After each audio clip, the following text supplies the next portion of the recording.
चलिए commodity market की शुरुआत कर लेते हैं कि किस तरह की एग्री मार्केट की ओपनिंग हुई है और कल कहां पे क्लोजिंग हुई थी। ये फटाफट से टॉप 10 कमोडिटीज़ के जरिए आपको हम बता देते हैं। सबसे पहले शुरुआत हल्दी के साथ करेंगे।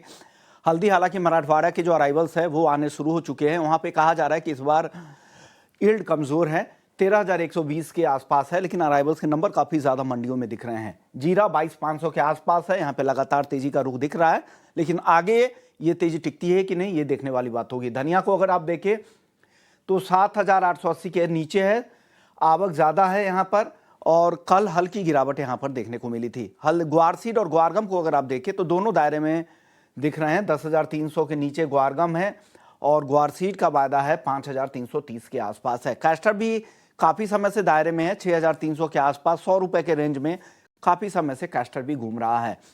कपास और कपास खली से पहले पाम तेल एक बार देख लीजिए, आज 4,300 रिंगिट के आसपास है। लोअर लेवल पे थोड़ी बहुत खरीदारी मलेशियाई पाम तेल में आज के सत्र में दिख रही है। कपास 1450 के करीब है और आइस कॉटन 66 सेंट के आसपास ट्रेड कर रहा है।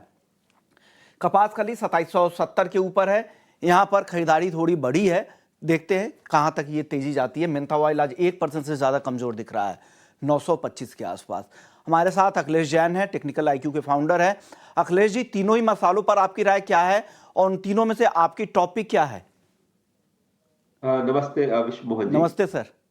हाँ, देखिए, सबसे पहले जीरा की बात करना चाहूंगा। हमने निचले स्तरों से यहाँ पर एक अच्छा रिकवरी देखा है। जैसा पिछले शोज में भी कहा था कि 200-300 एक डिसिसिव लेवल्स होंगे और बाजार इनके ऊपर होल्ड करेगा, तो यहाँ पर एक शार्प रैली आते दिखेगी। वहीं हमने देखा कि स्टॉकिस्ट भी नीचे के लेवल्स पे काफी एक्टिव हुए हैं और यहाँ पे खरीदारी स्टार्ट हुई है। और मुझे लगता है ये जो मोमेंटम है एक बार 23,500 तक आना चाहिए इन फर्स्ट फेज। ओवरऑल इसका जो मोमेंटम है अभी मुझे लग रहा है कि 1 से 1.5 महीने तक तेजी का ही रहेगा।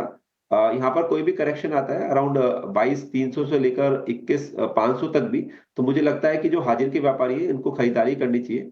और आने वाले 1 से 1.5 महीने में मुझे लगता है कि भाव हम जल्दी 26,000 के आसपास तक जीरा के देखेंगे। 10,000 के। वहीं टीएमसी की बात करें तो एक ब्रॉडर रेंज इसकी लग रही है, हालांकि ओवरऑल सेंटिमेंट इसका भी पॉजिटिव लग रहा है। बट जो ब्रॉडर रेंज बना रखी है वो थोड़ा सा एक वाइड रेंज है, जहां पे हमको लग रहा है कि 12,000 से लेकर 15,800 तक की रेंज में ये कॉन्ट्रैक्ट ट्रेड कराना चाहिए। अभी मुझे लगता है कि जो उपयुक्त लेवल होगा लेने का, जहां पे मन बनाया सकता है, वो 12,000 के आसपास है। तो 12,000 या उसके नीचे भाव मिलते हैं तो ही इस कॉन्ट्रैक्ट के अंदर एंट्री करें। 11,000 के नीचे के स्टॉप लॉस प्लेस करें। मुझे लग रहा है कि 15,500-600 तक के लक्ष्य यहाँ पे जा सकते हैं। ये अगेन 1 से 1.5 महीने का व्यू है। अ, धनिया में अभी मेरा कोई स्पेसिफिक रुझान नहीं है, आई एम न्यूट्रल। मुझे लग रहा है एक सीमित दायरे में काम रहेगा यहाँ पर। 77 से लेकर 83 की रेंज में ये कॉन्ट्रैक्ट रहना चाहिए। ये तीनों ही जो मैं कॉन्ट्रैक्ट्स की बात कर रहा हूँ वो मई वायदे की बात कर रहा हूँ जी। चलिए मसालों के बाद सर ग्वार सीड और ग्वारगम पे भी बता दीजिए, यहां पर क्या राय है? काफी डल कारोबार है, हालांकि रिस्क रिवॉर्ड के हिसाब से देखें तो यहाँ पे निचले स्तरों पर 1-2 दिन के लिए बाइंग बना सकते हैं आप। 10,300 के आसपास गवार गम का वायदा मिलता है तो वहां पे खरीदारी करें। 10,150 का स्टॉप लॉस प्लेस करें। इसके भाव ग्रेजुअली 10,800 तक आने की पॉसिबिलिटीज है। वहीं गवार सीड में भी आप 5330-35 के आसपास बाय कर सकते हैं। 5300 के नीचे का स्टॉप लॉस प्लेस करें। ग्रेजुअली भाव इसमें भी 5500 प्लस आने की उम्मीद है, तो दोनों ही कॉन्ट्रैक्ट्स को नीचे में बाय करने का रिकमेंडेशन है जी। दोनों तेज है, वापस से 88,000 पर पहुंच चुका है सोने का भाव। चांदी 1 लाख के बेहद करीब है, और तेजी यहां से कितनी बढ़ सकती है सर? देखिए, काफी अनसर्टेनिटी है अराउंड बोथ द कॉन्ट्रैक्ट्स। कल हमने यहाँ पे एक अच्छा बिकवाली देखा था और आज ऑटो सेक्टर पे टैरिफ इम्पोजिशंस की बात आई तो यहाँ पे एक गैप अप मूवमेंट दिखा। तो इस तरह की अनसर्टेनिटी बिकॉज काफी देखने को मिल सकती है अप टू 2 अप्रैल और आगे भी।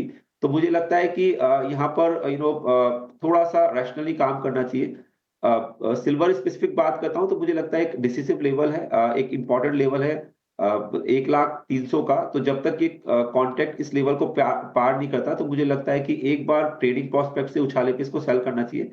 1 लाख 150-200 के आसपास भाव मिलते हैं तो वहां पे सेल करें। 1,350 का एसएल लगाएं इसमें। ग्रेजुअली मुझे लगता है कि भाव 98,600-700 तक वापस देखने को मिलनी चाहिए। वहीं गोल्ड में वेट एंड वॉच करना चाहिए। इसमें थोड़ा मोमेंटम लग रहा है, अपसाइड रह सकता है। 88,550 के आसपास मिलता है, तो एक बार इंट्राडे के लिए बाय कर सकते हैं। 89,400 का ऐसे लगा है, मुझे लग रहा है कि भाव हमको 89 के आसपास तक देखने को मिल सकते हैं। तो गोल्ड में निचले स्तरों पे एक बार बाय कर सकते हैं, बट सिल्वर जब तक 1,350 के नीचे डिसिसिवली ट्रेड करा रहा है, तो यहाँ पर बाइंग से दूर रहना चाहिए। तो ये राय है सोने और चांदी पर। शुक्रिया सर, आपने वक्त निकाला। नॉन एग्री और सोने चांदी पर भी, सोने चांदी पे और एग्री मार्केट पे आपने राय दी।